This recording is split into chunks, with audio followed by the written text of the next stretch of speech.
RTO এবং হীরাপুর থানার traffic বিভাগ রেজিস্ট্রেশনের জন্য টোটো আটক করে। মূলত এই কারণে টোটো চালকরা বিক্ষোভ প্রদর্শন করে। তাদের বক্তব্য, যেখানে 30 তারিখ পর্যন্ত সময় দেওয়া হয়েছে, কেন টোটোগুলিকে আটক করা হলো। অন্যদিকে হীরাপুর ট্রাফিক বিভাগের বক্তব্য, রেজিস্ট্রেশনের পরেই টোটোগুলি ছাড়া হবে। এছাড়া টোটো চালকদের বক্তব্য, নির্দিষ্ট কোনো অ্যামাউন্ট তারা বলতে পারছেন না। হীরাপুর থানার ট্রাফিক বিভাগ এবং আরটিও সদস্যরা তারা সম্পূর্ণ ধোঁয়াশার মধ্যে রয়েছেন। তাদের কোনো সমস্যার সমাধান না হলে বৃহত্তর আন্দোলন হবে বলে হুঁশিয়ারি দেন টোটো চালকরা। কি বলেছেন শোনাবো।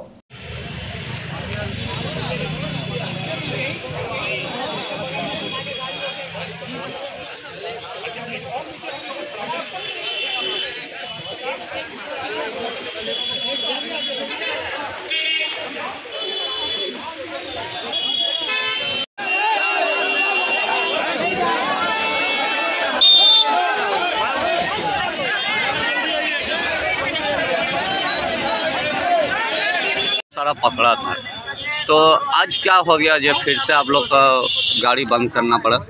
कल हम लोगों को अचानक से 1-1:30 बजे के करीब पता चला कि आरटीओ आकर के टोटो एक एक करके ले जाके हीरापुर थाना में जमा करवाया। तो जब हम लोग वहाँ पहुँचे हैं तो हम लोगों ने देखा लगभग 30 टोटो वहाँ पे आ गए थे।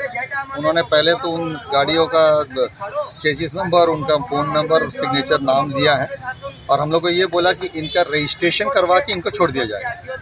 और उस वक्त ऐसा दिखाया जा रहा था जैसे कि आज शाम तक ही रजिस्ट्रेशन उन गाड़ियों को होकर के उनको छोड़ दिया जाए।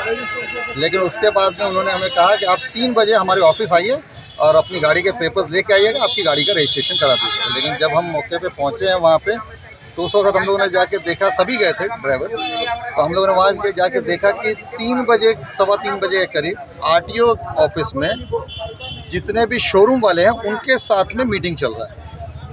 तो जब हम लोग वहाँ पे इंतज़ार किए, उसके बाद पता चला कि इस मुद्दे पे मीटिंग चल रहा है कि किस तरीके से कितना क्या चार्जेस लेना है, इन सब चीज़ों का हो सकता है। तो हम लोगों का पहला कहना तो यही था कि भाई जब आपको खुद ही नहीं क्लियर था कि कितने चार्जेस लेने, तो फिर आपने गाड़ियाँ क्यों लॉक की?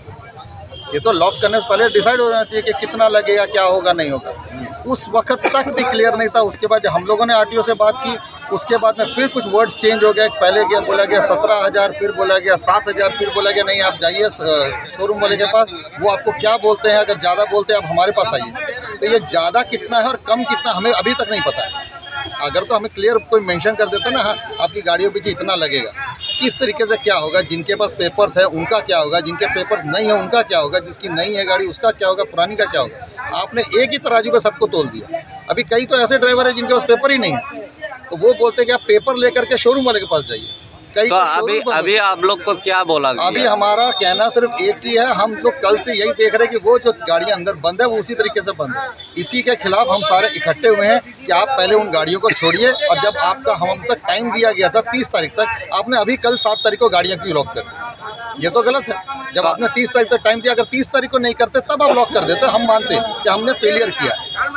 अभी वो बोल रहे हैं कि नहीं, आपको इमीडिएटली गाड़ियाँ बंद की गई, आप लोग की रजिस्ट्रेशन होगी, उसके बाद छोड़ा जाएगा। उन्होंने जानबूझ करके फ्राइडे को गाड़ियाँ बंद की है, सेकंड सैटरडे कोर्ट बंद है, संडे कोर्ट बंद है। मतलब मंडे से पहले कोई प्रोसेस नहीं होगा और हमें पता ही नहीं कि कितने दिन लगे उन गाड़ियों को छूटने में। ये तो हमारे साथ गलत हो रहा है ना। अगर ड्राइवर कमाएगा नहीं तो अगर पैसा देना भी है तो कितना देगा, कैसे देगा, कमाना तो पड़ेगा। और जब हमें ममता बनर्जी जी ने बोला है कि टोटो वालों से मिनिमम चार्जेस लिया जाएंगे 1000-1500 के लिए, तो ये इतना का 17,000 18,000 कैसे बता रहे? हमारी यही रिक्वेस्ट है कि जो गाड़ियां बेच चुके हैं बिना किसी हमारे साथ टर्म्स एंड कंडीशंस के, उनको चलने दीजिए। अब नई गाड़ियां जो है आप उनके साथ जो मर्जी करना चाहे करिए, लेकिन जो पुरानी गाड़ियां बिक गई है वो गरीब लोग बेचारे किसी तरीके से अपना घर चला रहे हैं, हमें अपना घर चलाने के लिए तंग ना करें।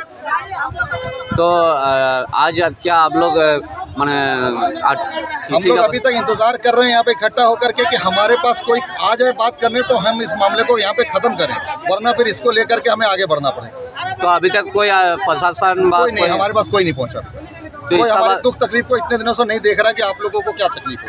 तो इसके बाद आप लोग क्या करिएगा अगर कोई नहीं आता है तो? अब देखिए, जब भूखा होता है इंसान तो कुछ भी कर सकता है। अभी ये पेट का सवाल है, जब पेट का सवाल आ जाता है तो इंसान कुछ भी करने मजबूर हो जाता है। अभी देखा जाए, सब मिल करके जो डिसाइड करेंगे वही किया जाए। आपका नाम? मेरा नाम रंजीत सिंह भाई। রাজ্য তথা দেশের উন্নত চিকিৎসা পরিষেবা সচল রাখতে প্রশিক্ষিত নার্সদের ভূমিকা ভীষণভাবে গুরুত্বপূর্ণ। এই বাস্তব সত্যকে উপলব্ধি করে 2021 থেকে যাত্রা শুরু করেছে Pramathanath Das academy of nursing. Pramathanath Das academy of nursing offers BSc Nursing for 4 years and JNM for 3 years, recognized by INC and WBNS, affiliated to WBUHS. Pramotanath Das Academy of Nursing, quality education that transforms lives. Our facilities: student credit card, Swami Vivekananda scholarship, and education loan assistance. After 10+2, to make a bright future your destination. Pramotanath Das Academy of Nursing, Bantu Riverside Road, Post Office Hirapur, Asansol, Paschim Bardhaman. Phone number 9907088681, 7584846 and 94342014449. ভ্রমণ পিপাসুদের জন্য সর্বাধুনিক সুবিধাযুক্ত tourist bus পরিষেবা নিয়ে আপনাদের কাছে, আপনাদের পাশে Rabba travels. Rabba travels, best price on cheapest price. Rabba ট্রাভেলসে রয়েছে 26 এবং 32 সিটের অত্যাধুনিক সুবিধাযুক্ত ট্যুরিস্ট বাস। রব্বা ট্রাভেলসের প্রতিটি bus push back seat, air condition, wifi এবং অডিও ভিডিও সুবিধাযুক্ত। সুতরাং আর দেরি কেন? আপনার ভ্রমণকে আরামদায়ক করতে এবং সুরক্ষিত রাখতে আজই যোগাযোগ করুন রব্বা ট্রাভেলস, আসানসোল। ফোন নম্বর 7872790000।